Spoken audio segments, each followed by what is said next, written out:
Oi gente, tudo bem? Hoje é o nosso último vídeo, tá? De encerramento do terceiro ciclo do ensino remoto. E nesse ciclo a gente está abordando a pandemia de Covid-19 a partir de algumas abordagens sociológicas, né? Assim que eu disponibilizar esse vídeo junto com um texto para vocês, a última tarefa é entrar no fórum e responder ao comentário ou pergunta, enfim, que eu disponibilizar para vocês. Ao todo foram 4 atividades e alguns estão atrasados, não tem problema, tá? Contando que vocês, até o final da próxima semana, ou seja, até o dia 18, que vocês cumpram essas atividades ali no fórum, tá ótimo. E aí eu encerro a avaliação desse ciclo de vocês, tudo bem? O tema do nosso último vídeo é mais ou menos o seguinte, ó, gestão política da pandemia, imperialismo e nova Guerra Fria. Na verdade, para falar sobre isso, eu vou falar especificamente sobre a questão das vacinas com vocês, tá? Essa semana a gente está vendo, por exemplo, o início da campanha de vacinação no Reino Unido, né? Tá uma grande expectativa mundial aí sobre a vacinação nos próximos meses, mas a gente ouve muitas informações desencontradas e um grande pessimismo em relação ao Brasil. Pessimismo esse que, infelizmente, ele tem fundamento, tá?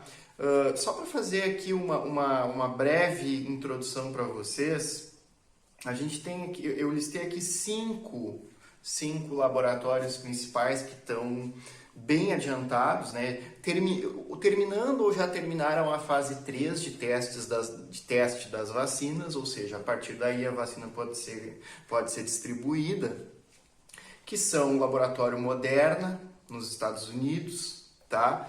A vacina da Pfizer, em parceria com o BioNTech, da Alemanha, e a Pfizer dos Estados Unidos. O problema dessa vacina, embora ela esteja praticamente pronta, é que ela requer um armazenamento em freezer com uma temperatura de menos 70 graus Celsius.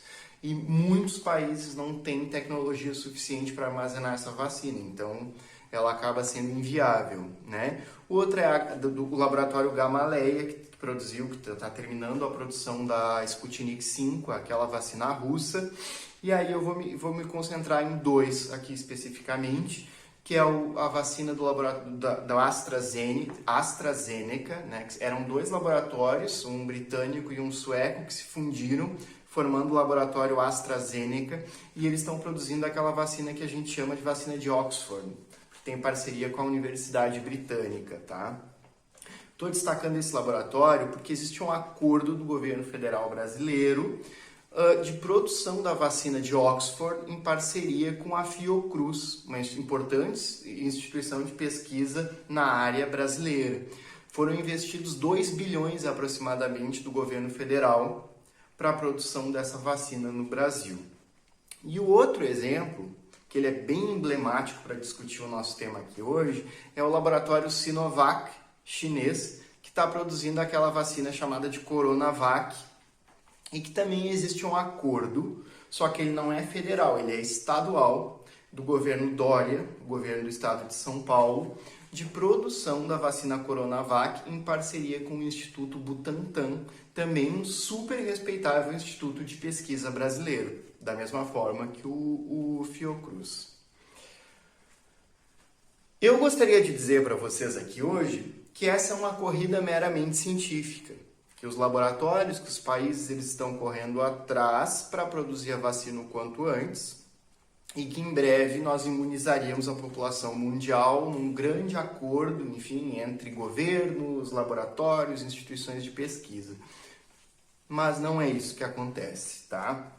Então, assim, o que a gente está vendo aqui é uma intersecção entre ciência e política muito evidente no caso da Covid e no caso das vacinas especificamente, onde uma gestão política e ideológica está prevalecendo, muitas vezes, em alguns lugares, ao interesse da população, tá? Em ter um acesso o quanto antes a um benefício que a ciência é capaz de produzir, tá? Só quero contextualizar e aí eu vou lançar uma linha de raciocínio com vocês, eu vou propor assim uma reflexão.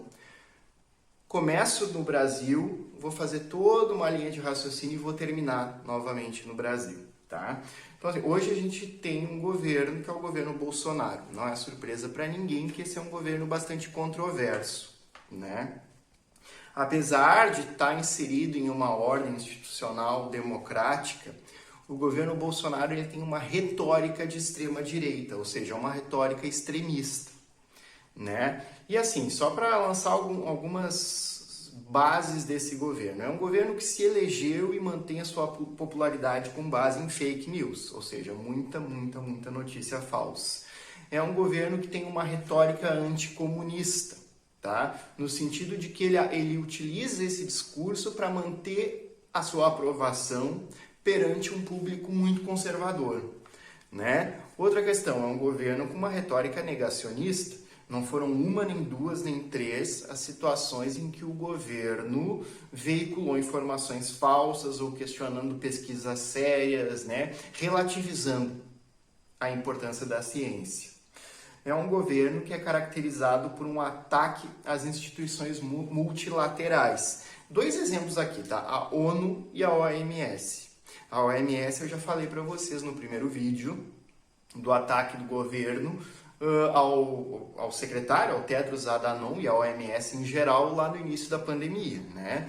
Então o que acontece? É um governo que está muito alinhado numa perspectiva assim bastante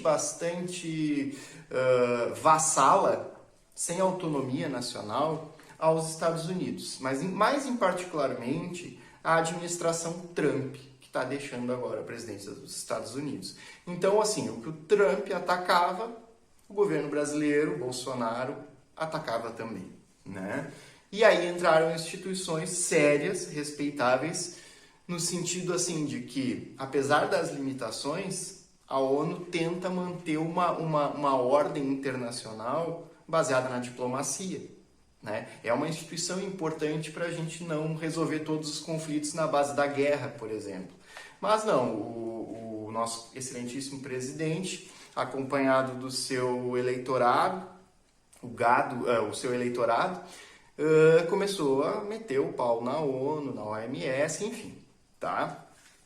E aí a gente vai entrar numa questão importante para entender o tema específico da aula, que é o trumpismo, tá? Então, Donald Trump foi presidente dos Estados Unidos entre 2016 e agora, está terminando o seu mandato, em vias de sair.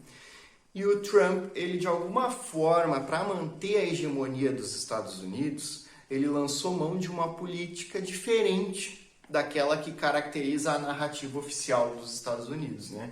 Então, se vocês pensarem que os Estados Unidos se dizem como a terra da liberdade, defendem a democracia, defendem governos democráticos, e no ponto de vista econômico, defende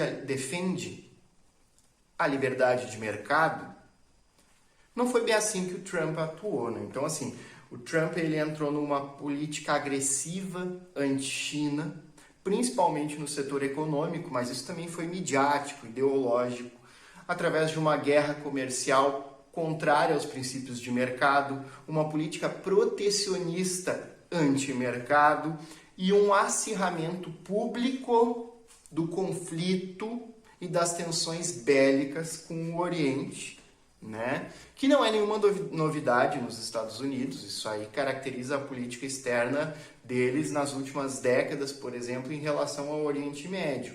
Mas assim, essa relação com potências emergentes como a Rússia e a China, que está acontecendo agora, vem num crescente, e isso é bastante perigoso. Então assim, o Trump, em vez de lançar mão daquele discurso liberal, da globalização e do mercado mundial, ele está investindo no conflito nacional, através de uma retórica bélica. Aí vocês vão dizer assim, tá, mas não está acontecendo uma guerra entre Estados Unidos e China, por exemplo.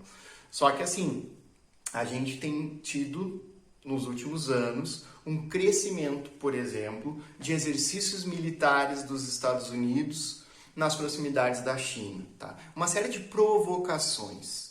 Então, além dos exercícios militares, né, toda uma série de tensões diplomáticas que até, vamos dizer assim, né, alguns anos atrás, em relação à China, pelo menos, elas eram mais tranquilas, mais suaves, né? Então, esses países eles estão crescendo as suas tensões políticas, militares, midiáticas, e isso a gente ainda não sabe onde vai nos levar, mas é algo perigoso, tá? E essa discussão do trumpismo e da política agressiva anti-China, ela nos leva a pensar numa outra questão bastante importante, que é o imperialismo, tá? Vocês sabem que, por exemplo, assim, depois do final da Segunda Guerra, os Estados Unidos assumiram a condição de principal potência global. Na época, rivalizando no mundo bipolar com a União Soviética. Mas, desde 1945, principalmente nas últimas décadas, os Estados Unidos eles desenvolveram a maior, mais imponente máquina de guerra mundial, que é formada por um complexo industrial militar que engloba o Pentágono, mas vai além, tem uma série de empresas privadas que estão juntas, unidas nesse complexo industrial militar para garantir a supremacia militar dos Estados Unidos, né? Por que eu digo um imperialismo americano? Porque se vocês pararem para pensar, nas últimas décadas, os Estados Unidos iniciaram nada mais, nada menos do que dezenas de guerras contra países, assim, em todos os cantos do mundo. Do fim da Segunda Guerra para cá, aconteceram várias guerras, mas a maioria dos países que se envolveram em conflitos bélicos eram disputas locais, tá? Os Estados Unidos não. Eles usaram a guerra como instrumento para manter a sua hegemonia mundial. Assim, de cabeça a gente pode pensar lá atrás, nos anos 60, no Vietnã, mas dos anos 90 para cá, Iraque, Síria, Líbia, Somália, a guerra da ex-Iugoslávia, que desmembrou aquela região do leste europeu, entre outros. Além dessas guerras, também dá para colocar na conta dos Estados Unidos uma série de golpes políticos para derrubar governos em muitos países, com as justificativas mais diversas, né? Desde a mentira que foi feita no Iraque, de dizer que havia no governo de Saddam Hussein uma produção de armas biológicas e que isso era uma ameaça, enfim, à paz mundial, e isso seria uma justificativa para derrubar o Saddam, até, enfim, né, golpes em que a justificativa pura e simples era levar a democracia até aqueles povos. Então, assim, essas guerras e golpes contra governos têm tido sempre a função de controlar a política e a economia globais. Daí, caracterizar isso como um imperialismo, né? Um imperialismo americano com as suas características, mas um imperialismo. É um país que tradicionalmente não respeita muito bem a soberania dos demais. Ele intervém a partir da sua supremacia militar e econômica para constituir uma ordem conforme os seus interesses, tá? Uma outra questão importante para a gente pensar o imperialismo dos Estados Unidos é que os Estados Unidos eles criaram e controlam a OTAN. O que é a OTAN? Nada mais, nada menos que a maior aliança militar do mundo, tá? Então, no pós-Segunda Guerra, os Estados Unidos, com aliados europeus, constituíram a Organização do Tratado do Atlântico Norte. Uma organização militar que, em tese, ela tem o objetivo de proteger os países membros, mas ela acaba sendo controlada pelos Estados Unidos e usada como máquina de guerra dos Estados Unidos, tá? Por exemplo, nas guerras do Iraque, os países membros da OTAN, como Inglaterra, enfim, Alemanha, Espanha, lutaram ao lado dos Estados Unidos. Por quê? Porque eles compunham a OTAN e a OTAN estava servindo ao interesse dos Estados Unidos na guerra. É interessante destacar, por exemplo, que assim, a ONU ela tem um Conselho de Segurança. talvez a entidade mais importante da ONU. Esse Conselho de Segurança, ele é responsável por garantir, de certa forma, a paz. Tá? E ele é composto por 5 membros permanentes, que são os países assim mais vitoriosos da Segunda Guerra Mundial e que foram os primeiros também a desenvolver armas nucleares de destruição em massa. Estados Unidos, França, Inglaterra, Rússia e China. Além disso, tem outros 10 membros que são itinerantes, que eles fazem parte de tempos em tempos. Mas os principais são esses 5. Todos eles têm poder de veto. O que significa isso? Que se um país disser, olha, nós não aprovamos a guerra lá naquele canto do mundo. Se esse país vetar, o Conselho de Segurança da ONU não admite a realização da guerra. Isso impede as guerras? Não. Por exemplo, o Conselho de Segurança da ONU vetou as guerras no Iraque. Os Estados Unidos simplesmente não ouviram, porque afinal de contas, quem é que entraria em guerra naquele momento contra os Estados Unidos para impedir? Então eles não ouviram, eles acionaram a OTAN e então o seu exército, em parceria com os aliados, foram guerrear no Iraque. Tá? Então é para mostrar assim, que existe uma supremacia militar dos Estados Unidos tamanha que, assim, se a gente pensar que hoje a China está crescendo e ascendeu à condição de segunda potência global e isso não está agradando aos Estados Unidos, e a gente pensar que a China é uma grande potência militar e os Estados Unidos ainda é a maior potência militar, isso nos leva a um cenário perigoso. Tá? Além da questão bélica, o Império dos Estados Unidos ele se garante assim, pelo controle, pela hegemonia midiática no mundo comercial, diplomática, e hoje isso vem sendo acionado contra a Rússia e China. Tá? É muito comum a gente ver uma campanha comercial, midiática, contra esses países, principalmente contra a China. Tá? E isso aí a gente vê nas redes sociais direto. E isso nos leva a um cenário que é o que vem sendo chamado hoje de Nova Guerra Fria. O que foi a Guerra Fria? Tá? No pós-Segunda Guerra, constituíram-se 2 blocos econômicos e políticos. O bloco soviético, que era o bloco socialista, e o bloco capitalista, capitaneado pelos Estados Unidos. Tá? Era um mundo dividido.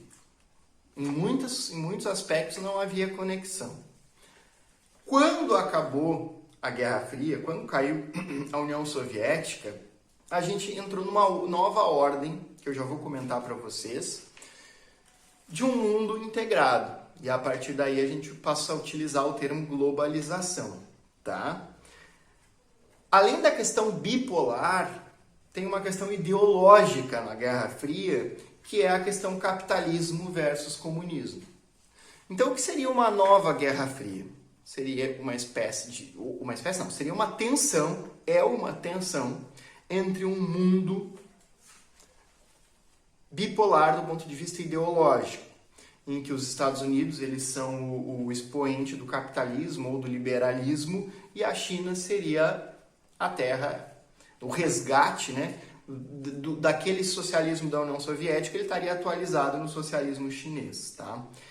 Para falar sobre essa nova Guerra Fria, eu quero trazer alguns autores para a gente entender de uma forma assim, mais densa, mais profunda, o que está acontecendo. O primeiro deles é o Giovanni Arrighi. Giovanni Arrighi é um sociólogo, historiador italiano, já faleceu, que escreveu um livro em que ele defende mais ou menos a seguinte ideia, que o século XX ele foi um século curto. Ele é marcado pela tensão ideológica e pela bipolaridade. Ele começa com o estopim da Primeira Guerra Mundial, passa pelo entreguerras, pela Segunda Guerra Mundial e ele se estende até o final da Guerra Fria. Com a queda da União Soviética, se encerra o século XX, tá? Porque isso gera uma nova ordem mundial, onde a hegemonia política e econômica é o neoliberalismo estadunidense. Tá? Então, assim, o século XX ele termina precocemente, segundo Giovanni Arrighi, na década de 90, com a inauguração de uma nova ordem mundial estadunidense. Tá? Só para dar um exemplo disso, tem um ideólogo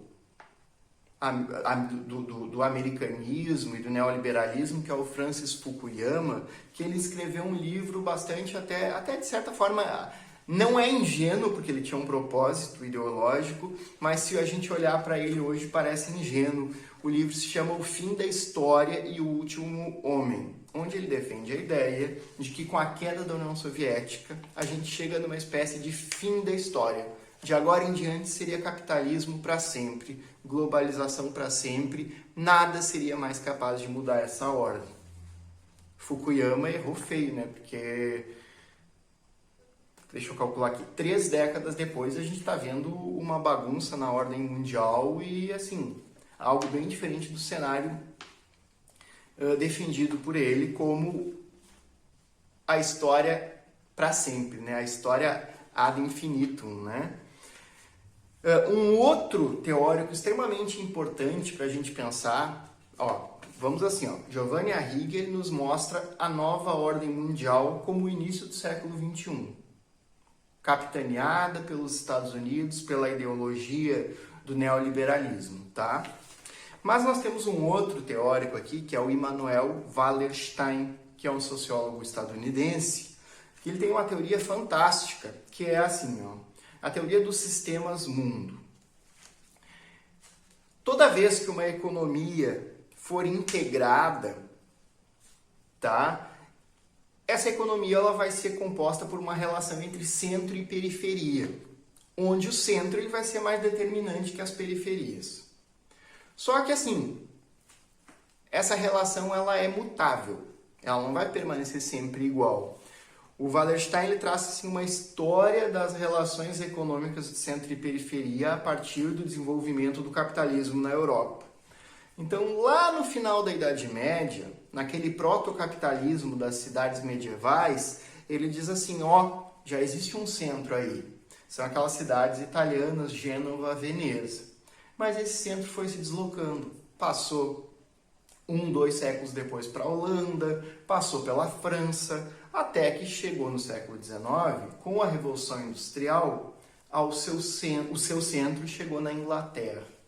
Tá? Então a Inglaterra vitoriana teve pelo menos uns 100 anos de hegemonia econômica mundial, ou seja, foi o centro do sistema mundo, a Inglaterra, e a gente costuma dizer que essa troca de hegemonia ela foi mudar mesmo depois da Segunda Guerra, passando para o controle dos Estados Unidos.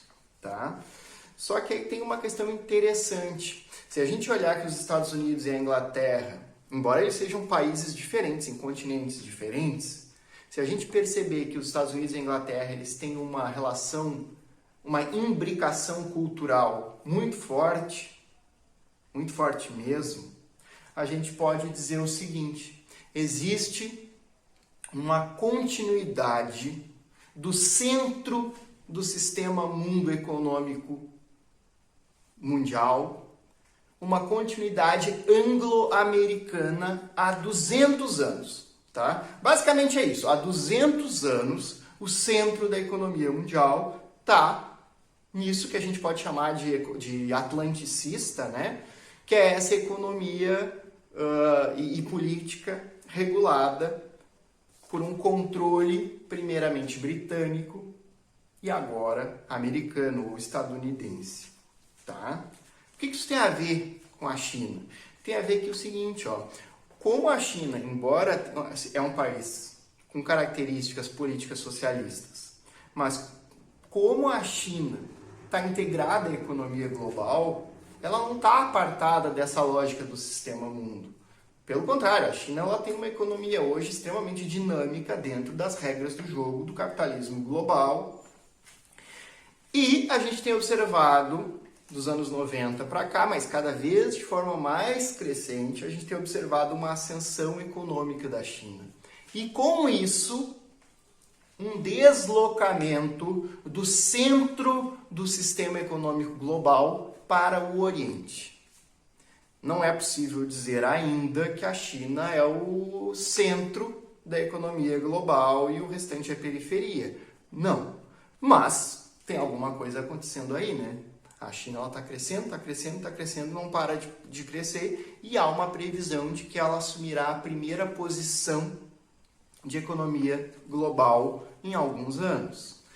Então, assim, se vocês pensarem que existe um movimento em transição aí e que os países não tendem a aceitar isso com muita facilidade, os Estados Unidos não querem perder sua hegemonia assim de graça, isso ajuda a gente a entender os conflitos atuais. A nova Guerra Fria, ela não é tão... Ela pode até ser uma questão ideológica, se a gente pensar em termos de categorias abstratas como capitalismo, socialismo, mas além disso, ela é uma disputa, a nova Guerra Fria é uma disputa por controle econômico global, tá? Marcada pela ascensão da China e por uma tentativa de impedir esse processo a partir dos Estados Unidos. Um terceiro autor que eu falei para vocês do Giovanni Arrighi, do Immanuel Wallerstein, e agora eu quero falar para vocês de um terceiro autor que é o Aníbal Quijano, que eu particularmente gosto muito, um peruano, que ele tem uma teoria sobre a colonialidade. E por que eu estou trazendo ele? Porque muita gente costuma dizer, tá, mas agora a China é a nova potência, então a China é imperialista. A China quer controlar, quer matar, quer fazer, quer acontecer, quer dominar e tudo mais. Será? Será que é assim mesmo? Então, o que o Aníbal Quijano ele vai colocar? Tá? O imperialismo, ele é, de certa forma, uma decorrência do colonialismo. Vocês lembram do colonialismo? Os países europeus, aqueles estados, Portugal, Espanha, depois França, Inglaterra, pegaram seus barquinhos, né? Invadiram, saquearam a América, a África, a Ásia e estabeleceram colônias lá, numa relação de metrópole-colônia. Quando esses países começaram a obter a sua independência, como o Brasil, por exemplo, em 1822, isso não significa que a relação colonial acabou totalmente. Ela acabou formalmente. Mas o Quijano diz que a gente mantém um dispositivo que não é agora o colonialismo, é a colonialidade. Só um pouquinho aqui, deu problema na luz.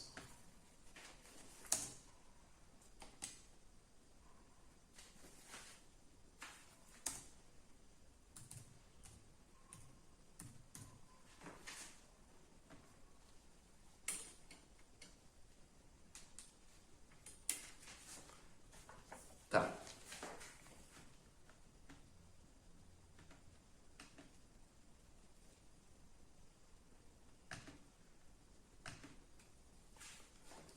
Segundo Aníbal Quijano, a colonialidade ela é um dispositivo de saber e de poder herdeiro do colonialismo que concentra o poder, que concentra o domínio, basicamente nas mãos dos herdeiros dos colonizadores, tá? É uma espécie assim de eurocentrismo generalizado em que o poder ele tá nas mãos dos europeus ou dos seus descendentes nas colônias, ou seja, basicamente dos brancos.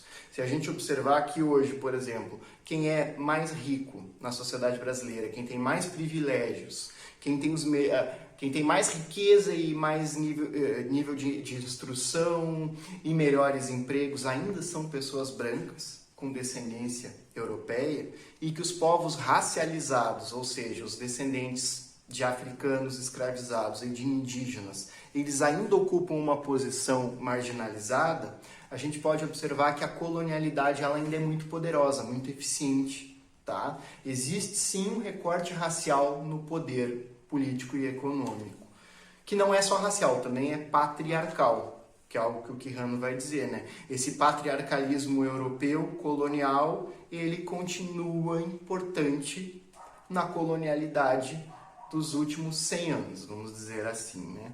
Então eu fico pensando, os Estados Unidos, embora seja um país multirracial, é um país onde o poder está concentrado nas mãos das elites brancas, tá? Inegavelmente, né? É uma reatualização da colonialidade do poder. Nesse sentido, os Estados Unidos eles exercem a sua soberania global numa linha de continuidade com o colonialismo eurocêntrico, com o colonialismo das potências europeias. Tanto é que eu falei agora há pouco em Império Anglo-Americano, tá? Os Estados Unidos herdam, em grande parte, o domínio global, que antes era do Reino Unido. E a China? Será que a China ela é uma potência imperialista porque ela está ficando rica e estabelecendo fortes relações comerciais com outros países? Segundo essa lógica do Quijano, eu acho meio difícil falar isso. Porque a China, em primeiro lugar, ela é um país colonizado também. Ela está numa lógica de resistência anticolonial. Ela está tentando exercer a sua soberania, tentando se tornar um país rico, um país com uma autonomia em relação ao resto do mundo, mas ela não tem esses dispositivos de colonialidade do poder marcados pela supremacia do branco, por exemplo, do europeu, da cultura ocidental. Ela não tem isso. Se vocês observarem a história, a China é um império milenar que não entra em guerra com outros países. Ela só se defende. Ao contrário do Ocidente, que tem inúmeras de guerras, de conquistas, que tem uma continuidade lá do cristianismo, com as cruzadas e com as colônias no continente americano e depois na Ásia e na África. A China, historicamente, não é assim. Então é bom a gente cuidar e pensar essa relação, às vezes, assimétrica para pensar o imperialismo. Sim, a China é uma potência global agora, mas eu não acredito que ela vai exercer um domínio imperialista do mundo aos moldes coloniais, tá? Porque ela não porta esse legado da colonialidade, do saber e do poder branco. Pelo contrário, há pouquíssimas décadas a China era uma colônia extremamente pobre e explorada, tá? Onde é que eu tô aqui? Aí, para encerrar, depois de fazer uma baita volta com vocês e mostrar um pouco da complexidade da relação que existe hoje entre Estados Unidos e China, lá no início eu falei sobre o governo Bolsonaro. Por quê? Porque é o seguinte, ó, a gestão da pandemia, que lá na primeira aula eu classifiquei como necropolítica, ela é uma postura extremamente dogmática e ideológica do governo federal. Que postura é essa? É uma postura de subserviência, de vassalagem em relação ao poder anglo-americano. Basicamente assim, ó, Trump disse pro Bolsonaro brigar com a China, ele briga com a China. O Trump mandou o Bolsonaro comer merda, o Bolsonaro come merda, tá? Assim, brincadeiras à parte, é exatamente isso, tá? Então, o que acontece? Nos últimos meses, o Brasil vem se notabilizando por uma postura que foge com a sua tradição diplomática. Diplomaticamente, o Brasil sempre foi um país bastante neutro e amigo de outros. E agora o Brasil está com uma retórica anti-China muito forte, inclusive com declarações do filho do presidente, gerando tensões com a embaixada da China. Isso é algo novo para o Brasil e a gente não sabe ainda onde isso vai nos levar, mas é perigoso. No que concerne às vacinas, e aí eu volto lá para o tema inicial da aula, o Brasil está ameaçando, aliás, o governo brasileiro está ameaçando deixar o país para trás no processo de vacinação. Porque o que acontece? Por exemplo, uma vacina, para ela ser liberada, ela precisa ser aprovada pela Anvisa, que é a Agência Nacional de Vigilância Sanitária. Essa agência, ela é estatal, tá? O governo tem reiteradamente dito que não vai liberar, que está fazendo assim, está fazendo um jogo duro para liberar a vacina Coronavac, produzida pelo laboratório chinês Sinovac em parceria com o Instituto Butantan de São Paulo. Só que assim, já tem até um investimento nisso do governo de São Paulo e uma possibilidade de imunizar quase que em seguida da liberação aproximadamente 50 milhões de pessoas. E aí o governo federal fazendo jogo duro por uma guerra ideológica. Não sabemos o que vai acontecer ainda, porque o governo também não está assim, muito bem internamente e São Paulo é um estado muito poderoso, né, no Brasil. Então, ainda não sabemos, mas isso é um risco de a gente ver as nossas possibilidades limitadas, né? Quem são os grandes prejudicados dessa guerra ideológica? A população brasileira, né? Que vai se ver com acesso prejudicado à vacina, com uma possível, espero que não, menor oferta de vacinas. E se o Brasil ficar só com a vacina de Oxford, ainda vai ficar com a vacina mais cara. E mesmo que essa vacina dê conta da população brasileira, vai demorar mais tempo. Porque assim, até o Brasil ter acesso a mais de 200 milhões de doses, isso vai levar bastante tempo. Então, assim, todo esse contexto que eu estou falando para vocês, de uma nova Guerra Fria, que está sendo aquecida pelo crescimento da China, que não está agradando ao imperialismo dos Estados Unidos, tá? Isso está respingando no Brasil na corrida pelas vacinas, tá?